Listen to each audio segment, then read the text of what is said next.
Through the heart that bears it all, take it apart, throw it away, put it back together again.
Did they miss us? Do you think they missed us?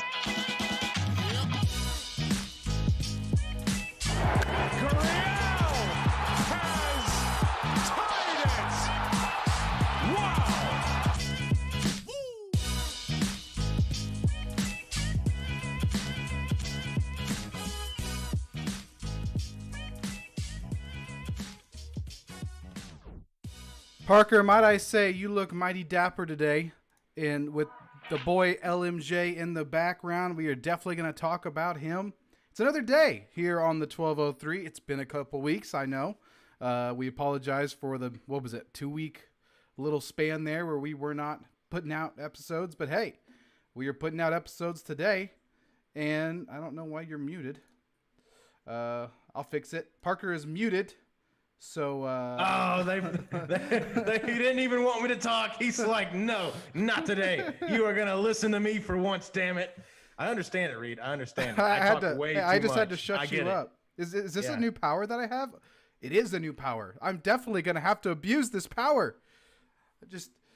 It's like, what is that? It's unbelievable. This is going to get really annoying really quickly. It's like that show, what is it, Pardon My Take, where you are the Tony. You are Tony. You are Tony. And if you talk whatever too much, that guy's name is, or I feel like you're saying something stupid, I could just mute you. This is great. You're the host. You're definitely Tony. I'm definitely Woody Page, that old guy from Denver that just talks about crazy crap. Yeah, that actually does fit our style. It really does. Now, if you're wondering why all of a sudden I have added mute controls, we're trying something new today. A very last minute decision, but essentially we have put out the Zoom link on our social media. So if you're watching today and you at some point have something to say, you can do that by joining our Zoom. You'll be entered into the waiting room, and we will, if we decide to bring you in, we'll bring you in, and you'll have a couple seconds to shine and talk crap or tell us how wrong we are, and just a new concept we're giving a shot at, and we'll see how it goes. But yeah, welcome back to the 1203 here on Old Man Entertainment on YouTube. You can also find us at oldmanentertainment.com. here in the near future. Got a lot of stuff to talk about. We have not been live in, I would say 2 weeks now. It's just been a crazy couple weeks for me personally. A lot has happened in those 2 weeks, and I feel like we say that every time. It's just been one of those, that 1.5 year span where it feels every week feels like a month, and every month feels like a year because there's just so much happening. Yeah, there's a lot going on with as I was trying to look at the Zoom thing real quick too, trying to figure that out. But yeah, there's a lot going on. There's Sweet Six, there's March Madness, you're busy with spring sports. I know in the paper business, in the sports business, that spring is busy. I mean, they talked about it some last year for you when you had COVID and things like that, so you really didn't get to experience it as much as you would want to. But spring keeps you busy. Fall, all hell football. You kind of bow down to football in the fall. Just the way it is. In the spring, I'm sure you got a lot. I'm busy doing the same thing, just teaching and just kind of going through the daily grind and putting these kids in check. And I actually had a thing I wanted to throw out there. I think this should be a thing for most teachers. It should be optional, as we get more progressive and we, think about things. It's 2021. We need to be open to new possibilities. I think, and it could be medical. It can be a medical prescription, but I think teachers need to be allowed to have medical cocaine. Now, bringing the heat fast today. Here's why I think that. You take a little break. You get up, you're getting ready. These kids are going to bring the energy. They don't care. They're 24/7. Their motors are on. They're hyper. They're still full of life. Life hasn't hit them in the face yet. But, as you get older, life hits you in the face. You kind of slow down a little bit. It inevitably will eventually sucker punch you. It'll hit you in the right face. In the jaw. One way or the other.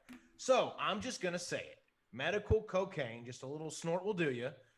Go into the bathroom. Teacher's lounge can have little lines. I just think that would be something we can look into. And I'm not thinking of like a lot. I'm thinking you have to ration. You don't want someone to keep going back for more and more medical cocaine. But it does need to be a policy. It does need to be something teachers have with them in case they need to kind of amp up the energy a little bit. Because if you come in there flat, the kids are going to know it. Everybody's going to know it. They're not going to take you seriously. If you come in there guns blazing, oh, Mr. Ray went into the bathroom. What do you think he was doing? Oh, he comes back. Wow, every time Mr. Ray comes back from one of his breaks, he's really excited. He's got a lot of really energy. Good teacher. We really like Mr. Ray when he comes back from his breaks.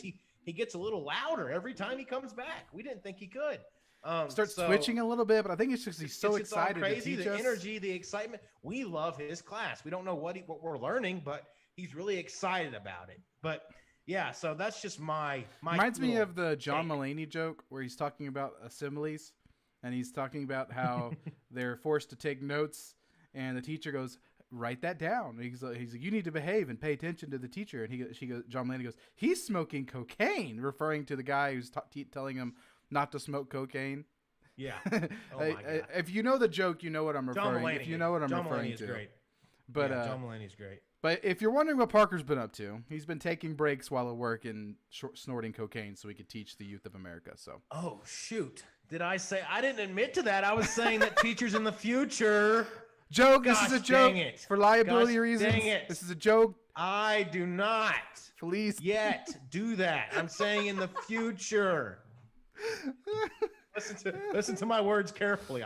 I snuck a little yet in there, but you didn't have to go back on it. I heard it. Oh, okay. That's what Parker's been up to. So congrats to him on that. Thank you. Thank you very much, sir. Thank you. I finished our spring preview. I would say my spring preview. I really pretty much do it myself. Pretty much. Last week. So I finished that, and that's kind of what I've been doing the past 2 weeks. That's why I've been so busy. So I did that, and then we actually picked up and traded in my Challenger for a brand new Chevy Silverado last week. So that was a lot of fun. Welcome to the truck squad, baby. Parker and I are now both driving trucks. And mine would diesel. torch his though. Like I'd leave him in the dust. Oh, I don't know about that. Nah, it would, dude. This thing's got some kind of, I don't know. The guy was telling me, dude, he was like telling me to accelerate. He was trying to sell you, man. He was trying to sell you. We were accelerating onto the highway, and he goes, "Bro, you hear that? That's the turbo." And I'm like, I don't know what the turbo is, but I know what turbo. I know the word turbo, so that must mean it's fast. Yours looks good. Yours is a diesel. All I know is the Japanese were built for kamikazes. They were built for suicide. You have to build a lot of speed. I don't think that's true.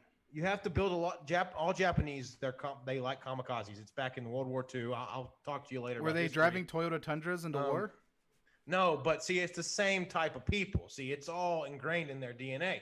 So they come in, they build these tundras, right? And they're like, okay, we got to make them big, we got to make them fast, and we got to make them where they'll do some damage into buildings, any kind of buildings, really. Now, I haven't ran into any buildings yet, or other cars, thankfully, but I have ran really fast and scared some people out of my way. They knew I was driving a Tundra. They didn't know who was driving it. They just knew there was a guy driving a Tundra. He's willing to wreck it. He's willing to run people over. He doesn't have, because they see Tundra and they're like, oh, is that their big selling point? This truck. This truck is great for wrecking. No, when I ran that by the salesman, he just looked at me. He said, "You don't know what you're talking about." I said, "No, this is a kamikaze vehicle. I want it." He said, "No, sir, that's not what you do. I can't let you off the lot with this." And I said, "Listen, I want to buy it. It's my right. If I want to kamikaze a building or a group of people, it's okay. It's my right. I haven't done it yet. I'm not gonna do it." Lots of yets in the early goings of today. I'm not gonna do it, but I just think that's where it could happen with it. It's a very nice vehicle for that purpose. Anyway, back to you, Reed. I think you're already on strike 2, man. I don't know. I feel strike 3 is already coming, man. That's 2. Oh, the mute button's ready. But I'm doing. Hey, if I mute you, it's for your own good. You're about to get yourself in trouble. I have said a lot of things already. It's how we're not even that far into the podcast. We might be 6 minutes in. This is awesome. Into the actual recording, we might be 6 minutes in. I can't wait till we start bringing guests on and they see how crazy we are. Yeah, we'll have a fun guest next week. Yeah. It'll be great. He may actually join in on the crazy. We don't know. It could. Oh, he 100% will. He's the type of dude. He brings a lot of professionalism, but at the same time, he matches our crazy. Some of y'all who have been listening to the show for a long time might know him. So look forward to that next week. I got another crazy dude who's always willing to come on the show, probably listening right now. He knows I'm talking to him, so maybe we'll have him back on. I want to get some bigger guests on. I want to get guys from the Astros community. A couple other things. Something that I was wanting to do, and then when this preview came around, I was having to hit this preview so hard. I really didn't get to put the time into finding those guests. We didn't even put out a show for 2 weeks, so that is going to change. We're going to hopefully get back to doing weekly shows. It's just been a busy 2 weeks for me personally. Nothing on Parker. He didn't do anything wrong. This is my fault. Just not this time. Just not this time. This wasn't Parker's fault this time, but I've just been crazy busy, but it'll get better. From this point on, pretty much, really, after like the first 2 weeks of April, I'm just baseball, softball, because track will be done. Powerlifting is going to be done here pretty quick. Yeah. So I'll be just baseball, softball, and my Thursdays and Wednesdays are pretty much open the entire month of April and May. So there you go. You can count on our content becoming a little bit more consistent over the next few months, especially going into the summer. You can see a lot of that from us. And the good thing is we always come back. Even if we take a little break, you got to know we are coming back. You can always count on us coming back. Crazier than ever. Yeah. So we want to be consistent, but if we do miss a couple weeks, just know we will be back. In your face, saying things we probably shouldn't say on the internet. That we'll have to delete this episode next time you're up for a big job interview. DeShaun, oh yeah, well, I'll delete a lot of stuff. But hey, maybe it's for the best. Maybe you're applying somewhere like Barstool. I bet Barstool would love a dude with your energy. Well, here's the thing, guys. Here's the thing about it. They let people. Teaching in general, they let anybody in there, man. I'm telling you what, they let any kind of crazy. You know what's funny? I'm just kidding. Your kids are safe. You know what's funny? If I wanted to be a coach, all I'd have to do is get my teacher cert and then get my coaching cert. I don't even think I'd have to go back to school. No, I didn't have to go back to school. I got my alternate certification. That's basically what I did. I mean, I didn't go back to school at all. You have a bachelor's degree, so you get accepted into the alternate certification program. And that's literally what I've been doing. I mean, I'm certified as far as anything is. I have 1 year I have to complete. The Kerrville fiasco messed me up a little bit, but I still can go in, complete a year, and then I'm officially good to go. And then I can take a test, whatever I want. I can take my coaching test, take my whatever test, and I can literally teach anything I want to after I'm done with my first year. But yeah, it doesn't take, if you have that bachelor's degree, you're set, man. The bachelor's degree comes in handy for a lot of things, especially that. It's the funny thing about teaching, and I mean, I'm gonna be blunt. I don't expect having to do a fallback plan, but coaching is my fallback plan. You would be a good coach if you had to do that. Yeah, I don't expect it either, but you could. That's my backup plan. But as of right now, we're only on the up and up in the sports media business. I could tell you all that much. I'm on the up and up. So let's get into the what does the guy from YouTube say? Keemstar. Let's get right into the news. Houston Astros. There's a lot of Astros stuff to break down. A lot of stuff that I've been wanting to talk about, but we just haven't had the opportunity. Starting with probably the most relevant, Lance McCullers. 5 years, $85 million, the biggest contract given to a pitcher by Jim Crane since he took over the team, surpassing Justin Verlander and surprisingly a name you might not even remember. Scott Feldman was one of the other guys that had that. Wow. It's another one of those guys that would be, I think he was 330. And then Justin, I think his current deal is about 265 or something like that, but I think Detroit's paying a lot of it. So that is your new ace right there, locking in Lance McCullers, a guy who hasn't even really put together a full season since 2016, 2017, but and even in I think it was 2018, he pitched a lot, but not the entire year, with a messed up arm. He couldn't even throw it all, missed all of 2019, looked pretty good in 2020, and is looking to become an ace in 2021, and he is getting paid like it. What are your initial takeaways? I'm excited about that because I'm actually going to see April 9th. I'm going to the game, an opening weekend against the Oakland A's. I'm really excited about that. One of the perks of living in the Houston area is that if you're on StubHub, you can just scoop up Astros tickets. I'm going to work that Friday, and then as soon as I get off to work, I'm picking up my dad, and we're going to the Astros game. It's going to be Friday night fireworks, so that'll be fun. Zach Greinke gets the nod for the first day, but Lance McCullers comes in the second day, and he's going to be the pitcher for game 2. I'm really excited about Lance McCullers wrapping up this deal because he, to me, him with that curveball and the fact that he can throw, mid 90s, even high 90s if he has to, really does have the potential to be the next big thing for the Astros. And I think this contract basically says, hey, you're going to be our ace soon enough. Zach Greinke ain't going to be here forever. You will be the number one guy in Houston. I love it. I love Lance McCullers. He's one of those guys that battles, that he's always on Twitter talking, representing Houston, and he loves the culture here. He loves the music. He loves everything about Houston. He's always repping Houston. So he's one of those guys, a lot like another guy who we both agree should have already been extended by now. Lance McCullers is like the pitcher version of that guy, I think, as far as attitude and leadership and skill sets are there. Now, have I been upset with his ability to stay healthy and things like that? Sure. In some games, does he frustrate me? Yes, of course. Some games he frustrates me.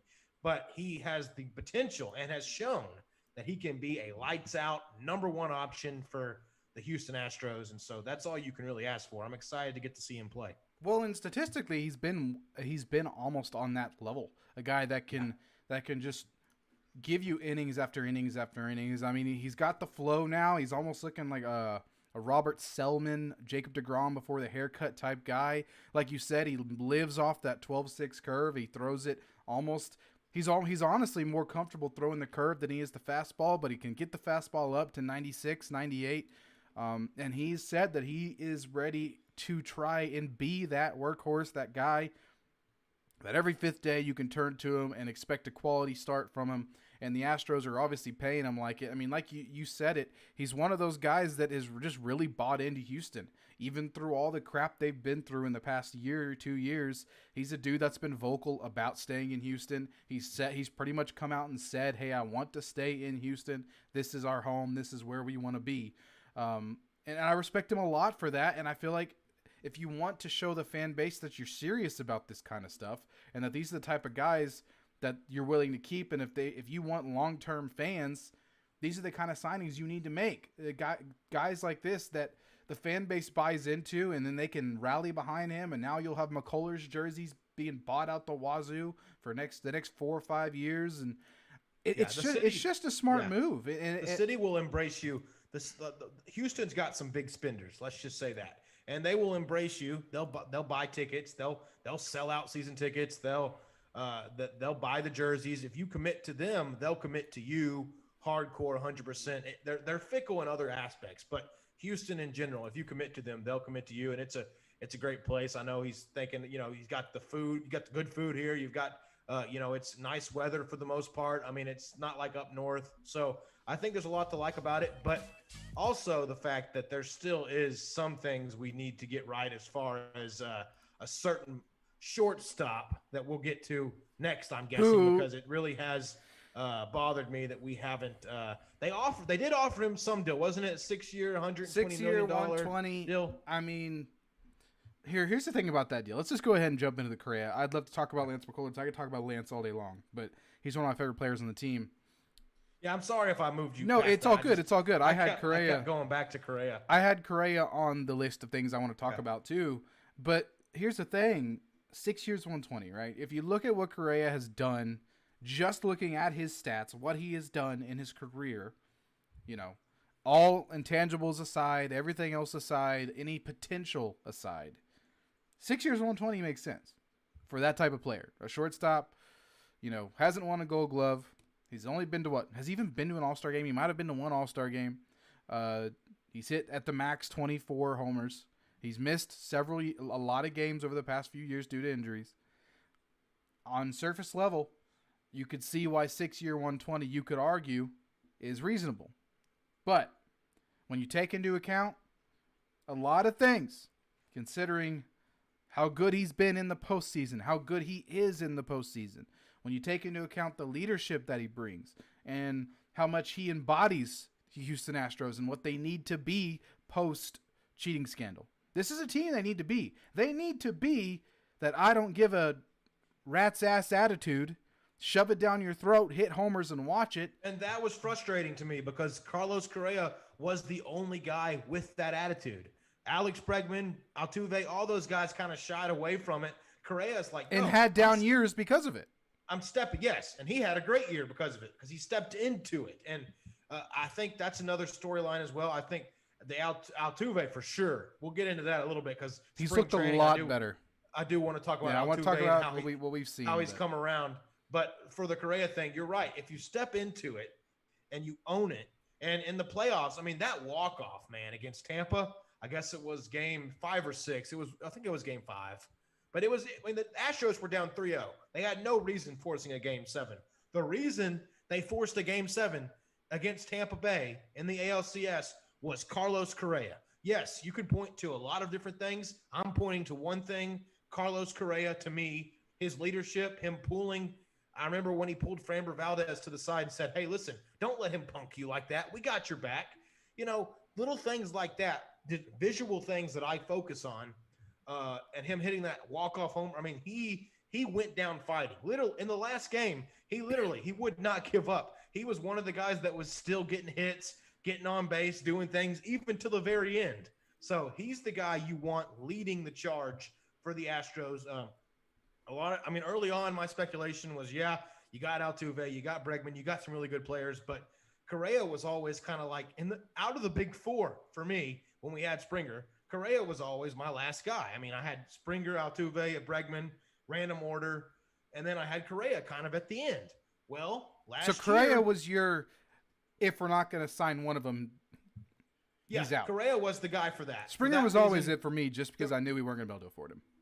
And it's a lot easier to find. You were smarter. You were smarter about it. I got attached to Springer a little more than I did Correa, but that changed completely when Correa started doing what he did and showing his leadership skills. I didn't know honestly, Reed, I didn't know he had that. I didn't know he had that in him. I looked at him. I didn't know much about him. I just felt like he didn't really have. I heard stories about Bregman being a leader. I heard stories about Springer, obviously, and the things he's been through with his stutter and things like that. And Altuve is kind of like the silent worker. I always knew he was good, but Correa was the odd man out. He was the odd man out, but he showed that he's not the odd man out. He's actually the leader that we come to know and love. And hopefully Houston, like you were arguing, 6 years, 120, I guess for a guy that young, he's still 26, 25, somewhere in there. I think he's 26. I mean, he's got time he's in baseball. He's got time to get another big deal. He can still get a big payday in his 30s.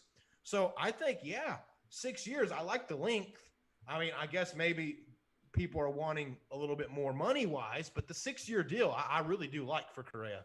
I'd be shocked if he took anything under 200, really. Because when you look at it, in a full season where Correa is 100% healthy and playing at his best at least 70 to 80% of the season, he's your AL MVP. And it's not even close. I mean, in a full season, he was on track. The dude can hit 300 to 280. He can drive in 120 runs. He can be a 30 to 40 homer guy, and he's a shortstop. That's the type of dude we're talking about, and that is why he's asking for the money that he is. And to be honest, it's kind of a risky deal for the Astros. It really is, because what if he never lives up to that? Then you're paying a guy $250 million to be an above-average shortstop. But if you're paying a guy $200 million, I mean, that's Mike Trout, that's Manny Machado, that's Bryce. And Manny Machado got paid way more, but anyway, Bryce Harper, that's that type of player. And I think Correa could be that type of player, but he hasn't 100% been that yet. So you're taking a risk by giving him that much money. So I get why the Astros are kind of lowballing. A lot of people are freaking out. I mean, Bleacher Report was already going ahead and putting out a little notification saying he's likely to be a free agent. Oh, well, the media is already sending him off. They don't want him in Houston. They want him going. Oh, he's going. Yeah, he's going somewhere. But I look, I think a deal's going to get done. I think Jim Crane's going to shove the money out. I hope it happens now and not when we start getting close to where he is a free agent. Because obviously we want to avoid that. But at the same time, if they have a week until the contract extension deadline is done. So I don't know, man. I a lot of reports I've seen makes it seem like the 120 was about 2 weeks ago and it just now hit the press, which means that's like 2 weeks of dialogue that we aren't really caught up on yet. We don't know what's going on. And as far as and we don't know. We really don't know. And that's the funny thing. When it hits the press, we kind of get the reaction a little bit later. It could have been under wraps until then. You're right. But Correa being a shortstop, because you threw out all those other big name guys. Correa being to me, shortstop and second baseman, if you want a captain of the team, to me, those are the two kind of positions. Shortstop, third second base baseman, too. Yeah. Maybe third base. You got some infielders, but to me, the shortstop, second base, when I even go back to Little League, the guys who were always playing those positions, they were always like kind of the leaders of the team, in my opinion. But so they're paying him like a leader. They're paying him like a primetime middle infielder who you get a lot of more. You get a lot of benefit from him as well on defense because you're paying him for his defense too, and he's got a cannon for an arm. He's one of the best cutoff guys I've seen. As far as cutting off the outfield and throwing it in, that guy has a cannon. He can throw out almost anybody. He's a great relay guy, I guess is what you would call it. But to me, defensively, you're giving him some money for that too. But like you said, 6 years, 120. Looking at his numbers. He is almost in territory of where there is no return for the Astros. So I guess that 6 year 120 was kind of them fishing a little bit. Maybe they knew they were kind of lowballing him. That's what I think. But your first offer is never going to be no one's first offer in that kind of negotiation. Oh, I'll take it. Like usually it's like, okay, we're going to negotiate a little bit. We're going to see what this is. The Astros are not done with Correa by any means. I do think they will keep him. I think they know they need to keep him. And so I think I'm optimistic about Correa staying in Astro for a little while longer. At least I hope so. Yeah, we will see. Let's talk about some other things that we have seen. Speaking of things we'll see in spring training, I'll give some of mine, and then I want to see what you've seen. Okay. First off, Jose Altuve's back. I think we're going to see the Altuve of old. I think last year he was terrible. In a mental state, he just wasn't in a good shape mentally. And you could tell at the plate. I mean, the dude's. I was looking at a video the other day. His strikeout percentage, his swing and misses on curveballs in 2020 and 2019, and really just mostly 2020, way up. I mean, way up above everything else. Like up in the 30 to 40% as far as like how many balls he's swinging at, curveballs, and he's just chasing. To me, the guy's mental state. Baseball is so mental. You go at the plate looking for such specific things and laying off certain things, and when your head's not 100% there, day in and day out, inconsistencies come up, and I think that's really what hurt him last year. and I think his mind is in a much better place. He's looked a lot better at the plate this year. I'm really optimistic about what we're going to see from Jose Altuve. A couple other things that I've noticed. Kyle Tucker is legit, y'all. Every time I watch that dude play, it seems like he's gotten better. I could see him doing some crazy things this year, so keep an eye out for Kyle Tucker. A full season of him. When he's playing like this, I'm excited for it. Jordan still seems to be getting his feet underneath him, but he'll get there. He's hit a couple balls hard. I think he had an RBI double in a game the other day. So he's still trying to get up to pace. Correa's looking great. I'm honestly, I could see Correa, if everything goes the way he wants it to and he stays healthy and he plays with the attitude he's playing with right now. I mean, like I said, he could be an MVP caliber guy, and I'd much rather lock up this guy right now for 200, 220, whatever, than after this season. And if he pops off for 40 homers, MVP, all of a sudden he's a $300, $400 million guy. Makes a lot more sense if you're going to keep him to do it now, but I don't know. So that's what I've seen from him. As far as pitching goes, I mean, Greinke, you're gonna get what you're gonna get from Greinke. Obviously, you get McCullers. McCullers, I think, is going to be pretty good this year. I don't know if he's going to be a Cy Young guy or anything like that, but I think he's going to be solid. I'm really looking forward to Jake Odorizzi. I don't know if he's even pitched in spring training yet, but he'll give us that number 3 guy. Framber Valdez, I'm still waiting to hear an update on him. I know that he ended up not needing surgery. I don't know what that means for his timetable for return, though, so still waiting to hear on that. But Christian Javier looked lights out the other day, recorded 6 strikeouts in a row or something, so optimistic about him. As far as a week away from the season, our lineup's going to be awesome. I really like our catchers. I like that catching combo. Outfield's going to be great. Jordan, if he can stay healthy and just put up close to the numbers he was putting up, man, it's going to be a fun team to watch. Yeah, Reed, I think you hit the nail on the head, and obviously you had a really good insight, kind of almost like an insider breakdown. Mine's going to be more, I guess, like a wide view of it, because I have been watching the games, but I've been watching a lot of college basketball and things like that, so I haven't 100% been focusing on it. But I know when the regular season comes around, I'll get back into the swing of it, and I'll be better off. But I have noticed some things today, in fact, that the Astros are starting Altuve in the leadoff spot.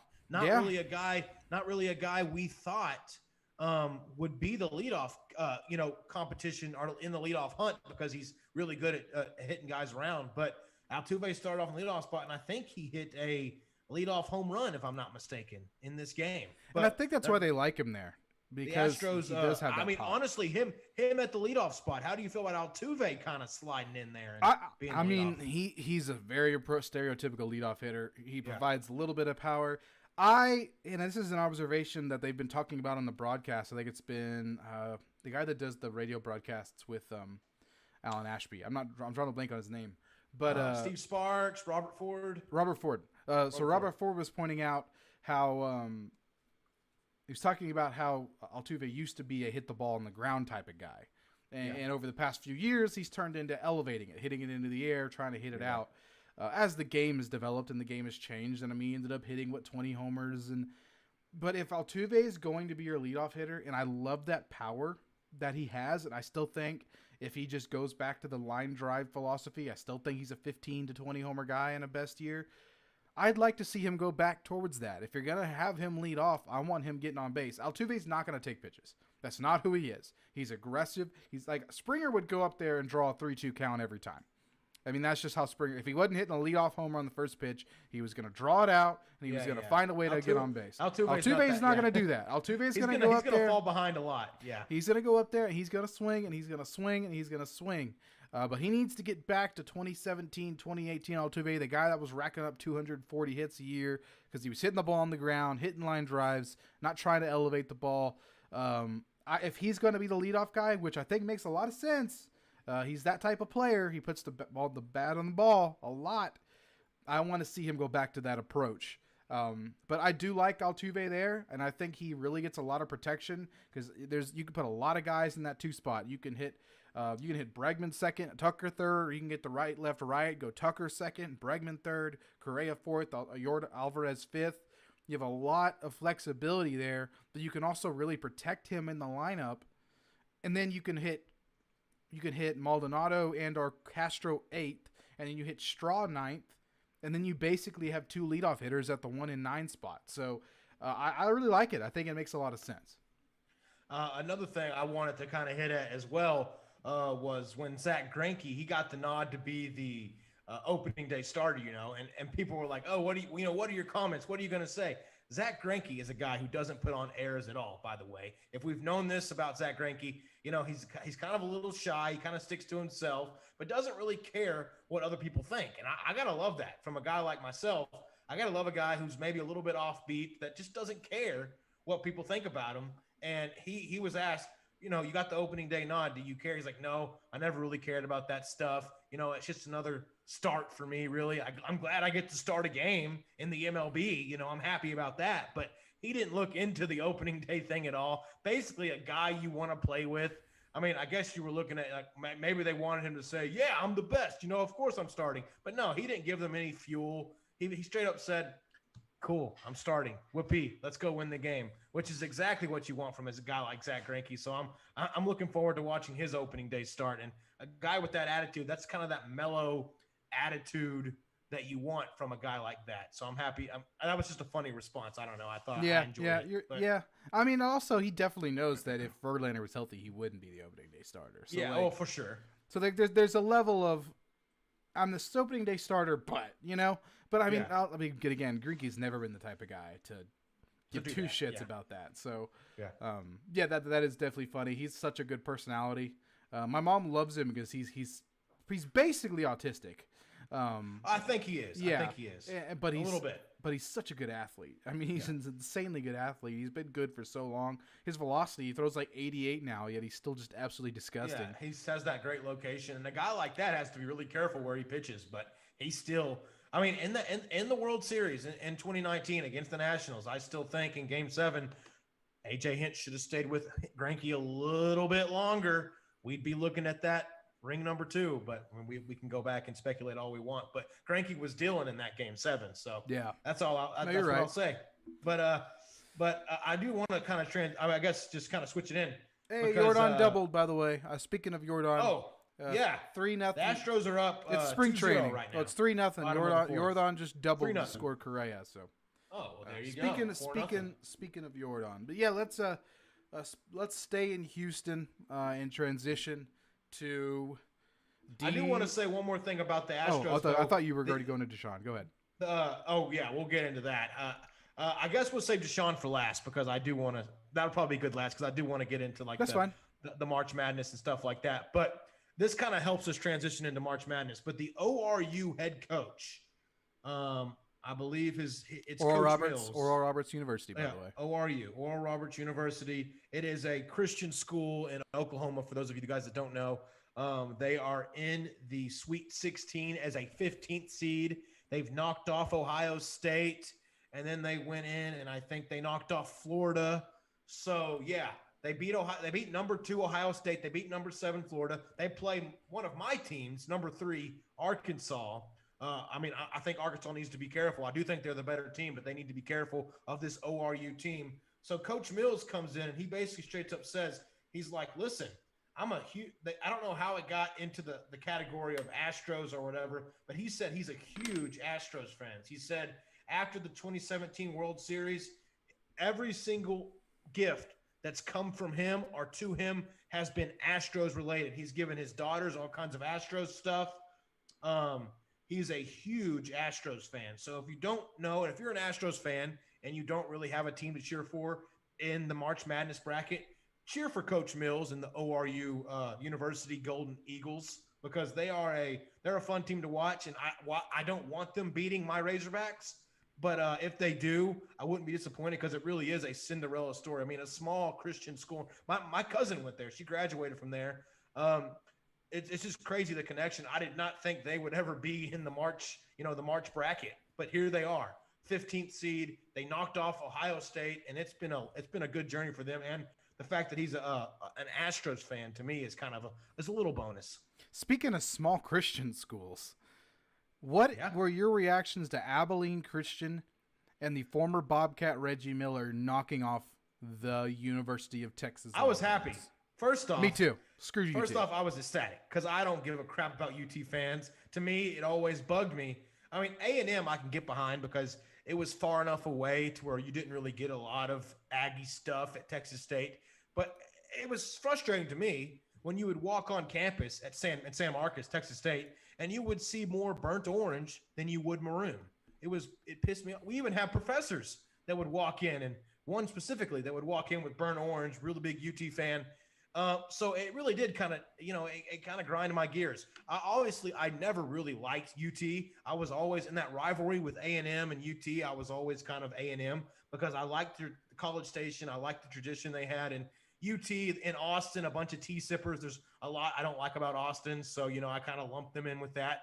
So I was never really a UT fan. So when ACU beat them, I was like, heck yeah. I was celebrating. And a former Bobcat was on the team too. Yeah, a former Bobcat being on the team, that was bittersweet. But, the Bobcats actually, if the Bobcats would have won the Sun Belt tournament, they would have taken the place of Appalachian State. Appalachian State was the Sun Belt Conference team. They won the Sun Belt tournament. The Bobcats won the regular season championship, but that doesn't matter. Laid a giant egg in the first round. Yeah, it doesn't matter if you don't win the Sun Belt Conference tournament. You don't get into March Madness. You don't get into the madness. And I got to tell you something. This was the year for underdogs to get in and make some havoc. Appalachian State almost came back and won their they had a play-in game. They were one of the first 4 teams to play in. They almost came back. I mean, just imagine if the Bobcats were a play-in game. They happened to win. They went on to play a team like Ohio State or something like that, and they ended up shocking the world. They would have put Texas State on the map. I mean, another school that did it, Reed, North Texas, out of Denton, Texas. North Texas, Mean Green. That's a bigger school, but yeah. There's a guy named Nick something. I don't know his last name, but he used to play. He used to be a media guy for Texas State. He's a media guy for, and he was also part of the Loud Crowd, which I was part of for a while there at Texas State. And he's doing stuff. He's like a media guy for North Texas, and he said their online views went up like 700%. Like, it was crazy. The people clicking on their Twitter, clicking on the North Texas Facebook page, visiting the website. That's what happens. That's why our professor Larry Carlson said college sports. He was talking about football, but he was also talking about college sports in general. They're the front porch of the university. People who didn't know who North Texas was, all of a sudden they know about North Texas. They know about ORU. They know about Abilene Christian because of success with the sports teams. That's the first thing they look at, whether you like it or you don't. That's just how the world works, and that's how people draw people's eyes. But I have 2 teams in the Sweet 16 this year, getting back to my personal fandom and while I'm interested. And there's this bracket challenge, and I'm in the mix of, I'm like top 3 in one bracket group. And I think I'm second in my family's group. I'm behind my dad. That's the only person I'm behind. But we have a couple more games to go. But it's just fun choosing the brackets, and you can kind of see whose bracket's better. But a lot of brackets got busted early on. My bracket is still doing pretty good because I have Arkansas going to the Final Four, and I have the University of Houston Cougars winning it all, baby. And they play in the Sweet 16 this Saturday or Friday. I think it's Saturday. Both those teams play Saturday. The fact that I have 2 college teams in the Sweet 16, actually, it's a very happy moment for me as a sports fan right now. So my chances of, I'm going to be devastated if none of them win the national championship, but to get this close, and they actually do have, I say, favorable matchups, but Houston is a 2 seed, and they are playing number 11 Syracuse, who, yes, they did upset some teams to get here, so they're not a for sure win. But the number 11 seed Syracuse, I think you get to the 16, there's no more sure wins. There's no more Cinderellas. Yeah. But a number 11 seed playing a number 2 seed Houston, that'll be a fun game to watch. Syracuse versus Houston. I'm really excited about that. Pat Boeheim and Kelvin Sampson, a really good coaching matchup there for college people. And also another matchup I'm looking at, obviously, ORU, Coach Mills playing Coach Musselman. That's really his name, Coach Musselman, for the Arkansas Razorbacks. Arkansas Razorbacks are probably my favorite. I don't know. I picked Houston to do better because Houston, it kind of came out of me. And I do think they probably have a better team. But the Arkansas Razorbacks, I think my heart's still kind of with them because just my family and my grandma is a Arkansas fan. So I want to see them win a national championship for her. I think that would be really cool if she saw that. I think it's already happened. I think it may have happened in the 90s, but it's been a while since Arkansas has won the national basketball championship. So that'd be cool if she got to see it. And so my heart's kind of with that one. Arkansas is the bigger team. They're more physical. But here's the thing about ORU. They have two really good guards. Their names are slipping my mind right now, but two really good guards that Arkansas has to watch out for. Arkansas doesn't shoot a lot of threes. They're trying to run. They're trying to run, get in the paint, get a lot of layups, and kind of bully you. That SEC style basketball where they just kind of pound the paint. And ORU is going to shoot a lot of threes, and I think their guard play will be better than Arkansas's guard play. So it'll make for an interesting matchup. But Arkansas, their journey to get here wasn't easy either. They had to beat a Colgate team, which they should have beat by more. Colgate gave them a little bit of trouble in the first half. Arkansas came back. And Texas Tech. Arkansas was up by a lot against Tech. Tech ended up making it a very close game. Arkansas beat Texas Tech 68-66, I think. That was a very good game, and I know you're kind of in Texas Tech territory out there where you are, so you probably heard a little bit about that game. But the Pigs are still alive, baby, and we'll see if they can beat ORU. ORU has the momentum by far. ORU has the momentum, so I'm a little bit worried about that. I didn't do any brackets because I'm not a huge basketball guy, but I do think Baylor's going to win it. Baylor or Gonzaga. I know they're the two top teams. My dad picked Baylor. No, Baylor's good. They're always Baylor's good at everything. Baylor, so. if the Hogs win this week and Baylor wins this week, the Hogs and Baylor will play each other in the Elite Eight. So that'll be fun if that happens. And that will really be the test for the Hogs. If they can beat Baylor, that's probably where my bracket gets a little messed up because I wanted them to beat Baylor and my dad had Baylor winning. So yeah, you could be right. Baylor is very good. They're the best team. That's a very safe pick, though. It's a very safe pick, and they're still a Texas team, so it's not the end of the world. I mean, how many Baylor fans are really going to give you that much grief? I mean, if UT would have won the whole thing, me and you would have not heard the end of it on Twitter. But if Baylor wins, it's going to be like, there may be some ruckus made, but I personally don't know a lot of Baylor fans, so it doesn't bother me as much. And the ones that I do, it's not like it's like a crap talking relationship. Yeah, they're just not that. I mean, it's a Christian, it's a Baptist school. I mean, it's kind of it's a Christian school, it's a private school, so it's not a lot of trash talking going on. They have a good matchup though, Baylor and Villanova. That they play on Saturday. Baylor and Villanova. That's a number 5 seed versus a number 1 seed. So Sweet 16. It gets hard. It gets hard from here on out. You never really know. Really does. But let's end the show talking about one of the most confusing and twisted and just dark situations that I think I've ever seen in my time covering sports. So I guess don't mess with Houston lawyers is all I gotta say. Really, I don't know how it happened. So DeShaun Watson, for those of you that have been living under a rock, is pretty adamant that he doesn't want to play for the Texans. Very, very much so. Very adamant. So.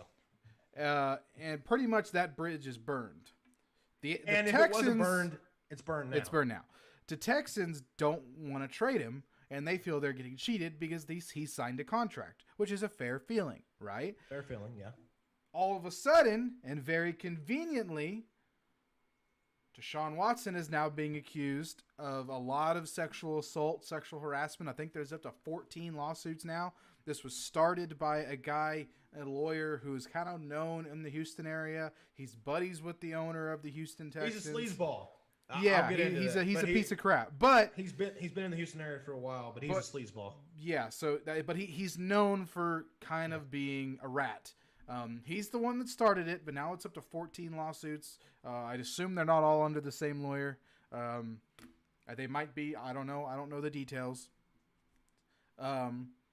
So here's the way I see it, and then I'm going to let you get into it because there's a lot to talk about here, and I clearly don't know enough about the situation. I'm not super deep into Texans like you are, so you probably have more to offer on this. And this has a lot of history with the city of Houston as well because this is just right. Tony Busby. He's been around. Right. So I see this either one of two ways. Either DeShaun Watson is one of the worst human beings in sports and somehow hit it and looked like a role model since his Clemson days. So it's like 6 years now that he's been in like the public eye and has been just a model of like how to be a professional. He's always come across as a good dude. So either he's hit that really, really, really, really well, or this is just a very dirty and sleazy way for the Houston ownership to try and mar his name so that either he won't leave Houston because he doesn't have any value anymore, or if he does leave Houston, there isn't as much value attached to him. And thus, it's a petty way of trying to ruin his career for leaving Houston, even though he signed a contract. Yeah, and let's be honest about this. There's no way DeShaun Watson gets out of this unscathed, even if this is not true.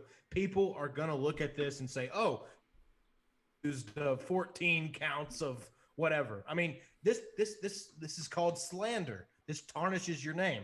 If someone would have done this to you or me, it would have been illegal because we're normal citizens. It's still illegal if it's not true. But if someone would have said all these bad things about us, we could have sued them for slander or libel or defamation. Defamation of character. All these bad things that your name, you can't get your name back. You only got the one name. You can't get your reputation back. And that's what I feel for DeShaun. So, like as you said, I'll just go ahead and take it up, but because I am really passionate about this. But yeah, I'm really curious to hear where you're standing on this, because you were definitely very much one of the you signed a contract, so play it, guys. I was. This changes things because it does. I mean, and this is drastic enough for me to change my position. You agree? This is oh yeah. I mean, this is bigger than football now. You're talking about ruining a guy's life. Yeah. Now, if it's true, that's also sleazy, because that means that Houston probably already knew about it. Because how convenient is it to bring it up now? Yeah. How do you not? So maybe you think a guy like DeShaun Watson, if he did this thing, if he was the type of guy to do this stuff, which I'm not saying he is, I'm not saying he isn't. A lot has to happen. Obviously, you've got one of the best lawyers in Houston, Texas. Not Tony Busby. I'm talking about Rusty Hardin. Rusty Hardin is the guy, Reed. I don't know if you remember. He defended Roger Clemens for the PED stuff and things like that. He was one of the guys that has defended a long list of athletes. Rusty Hardin doesn't lose cases. That's why I don't think this is going to go Tony Busby's way. I think Rusty Hardin's probably already got his defense. Is he defending? I guess he's defending Watson. He's defending Watson. He's the lawyer defending Watson. Yeah, Rusty Hardin doesn't mess around. So this is going to be a heavyweight fight. Rusty Hardin versus Tony Busby. I'd love to see. I mean, these guys have been in the Houston area for a long time. I'd love to just be in that courtroom, seeing these guys talk and see how they come up, because it's going to be an ugly, bad fight. Tony Busby is a guy to kind of highlight him. Rusty Hardin, I kind of highlight his credentials. He's defended Roger Clemens. He's defended a lot of athletes. He's very well credentialed. Everyone knows Rusty Hardin. Tony Busby is a guy some people don't know if you're not in the Houston area. He's a guy that he ran for mayor of Houston. I don't know who it was against, and I don't remember how long ago it was. I think my dad and my uncle would be able to talk about that. He ran for the mayor of Houston. He ran a terrible campaign, Reed. I'm talking about slander. I'm talking about bad videos. I'm talking about blackmail, threats. So this is not new area for Tony Busby. When people said Tony Busby did this, people were like, okay, something's wrong. And so a lot of people are looking at Tony Busby. Okay, well, where does Tony Busby live? He lives in the same neighborhood as Cal McNair, Reed. It gets better. He lives in the same neighborhood as Cal McNair, a very rich, wealthy part of Houston. Tony Busby, they might even be next door neighbors. I don't know. Tony Busby denies knowing him, whatever. But if you look back at the history and you check the receipts, there's no way he doesn't. Yeah, he clearly doesn't check the receipts. But McNair has said, McNair, if you check their long line of who they supported, the McNair family was a huge supporter of Tony Busby's mayor campaign. They were on his side. They wanted Tony Busby to win mayor. Now, that's not the end of the world. Obviously, people support whatever. I don't care about that. That's their political views. Political views don't necessarily mean they were good friends, but just think about it, Reed. Let's just take it all. Let's just be common sense about this.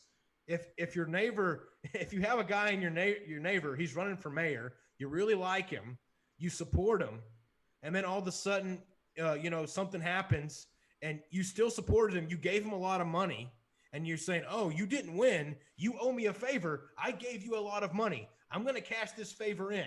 I'm not saying I'm not saying Cal McNair is doing this. I'm not saying the Texans are involved. I'm saying my conspiracy mind kind of goes to that a little bit. When you support a guy and you're Cal McNair and you have all that money and you're giving it to a political candidate, and that political candidate says, don't worry, we'll win, you'll get your promises, oh yeah, you can count on me, trust me, if we don't win, I owe you one, all this kind of talk that politicians do. Well, he didn't win the mayor. So that kind of says, oh, well, now I have all this money, I owe somebody, now I owe the McNairs, I'm in their debt. Okay, so let's fast forward to 2020, 2021, whatever. DeShaun Watson wants out of Houston. Oh, wait, I know what I can do. I'm a lawyer, too. I can help the McNairs. I can do my thing. So even if Cal McNair didn't say, hey, help me out, wink, wink, there was still a connection there from a political standpoint. And so I'm thinking that maybe the McNairs had something to do with this. I'm not 100% sure on that, and I don't want to put words into their mouth or say it is, but the conspiracy mind of me says that Tony Busby and Cal McNair are pretty good friends, even though Busby's trying to deny it now. And I think that as soon as he did that, he had a long list of women. I mean, and here's the thing about it, and here's kind of where people may get mad at me for even saying this, but I am going to say this. DeShaun Watson could have very well done these things. Here's the thing I say. I'll go ahead and say it. Maybe he did do these things. A lot of athletes do a lot of things with a lot of girls. That's just part of it. These guys are athletes. Girls are throwing themselves at DeShaun Watson constantly. I bet he can't even leave his house without girls trying to hit him up. I know he's getting hit up on Instagram, which is how this happened. He asked the girl on Instagram, hey, do you want to come give me a massage? I have no doubt that happened. And I had no doubt it probably got sexual in some way, because that probably happened. But at the time, it was not a problem. It was literally consensual. It was him hitting up a girl, them having casual sex or whatever it was, and that was it. That girl was probably glad to be there. That girl probably wanted to have sex with him. So my whole thing is, it was consensual at that time. And this is a dangerous territory for most guys. That's why you got to be careful. It was consensual at that time. It probably was 100% consensual. But now that he's on the wrong side of he's on the wrong side of Houston, he's on the wrong side of the Texans. Now, all of a sudden, all these girls want to piggyback and come forward. These are probably girls DeShaun has slept with or talked to or done stuff with. But I guarantee they were 100% fine with it when it was happening. And now they're not, because they see money to be gained. And he just got that big contract. And that's kind of when the stuff started happening, is when he got that big contract, and then he said he wanted to leave, and it was all kind of the same time frame. So I think Tony Busby's working with the McNairs, and I think DeShaun Watson could probably be guilty of this stuff, but at the same time, I don't feel like this would be a problem if he was still with the Houston Texans and he didn't want to leave. It's such a weird situation. It's such a twisted situation. There's a lot of what ifs. What if he's this terrible of a human being? What if the Houston Texans ownership is involved? Yeah. There's just so many different ways this could go. And I just I'd love to predict how it's going to go. But, I mean, let's be honest. Realistically, what's likely going to happen is he's going to prove that he's not a terrible human being, right? Yeah. It's probably what's going to happen. He's 100% never putting on a Houston Texans uniform again. No, he's done there. That bridge is burned. So yeah, he can't come back to Houston now, because now, I mean, it's just going to get worse and worse for him. Even if he didn't do these things, I mean, you got to think there's going to be lawyers. I mean, there's plenty of lawyers in Houston and law firms. There's probably going to be Tony Busby copycats. Okay, it didn't work for Tony Busby, but I've got a scheme. I'm going to hire some girls, and we're going to, sneak into, there's going to be schemes. There's probably people out to get Watson now. In Houston, Texas, there's probably people trying to actively frame Watson, and they probably were actively framing him during all this time, and they were probably okay with it at the time, whether he didn't do it or didn't do it. I think he may have done it, but I think it was consensual, and that's the dangerous thing. Now that he has all this money and he wants to leave, now it's really convenient for the girl to say, well, I don't know if it really was consensual.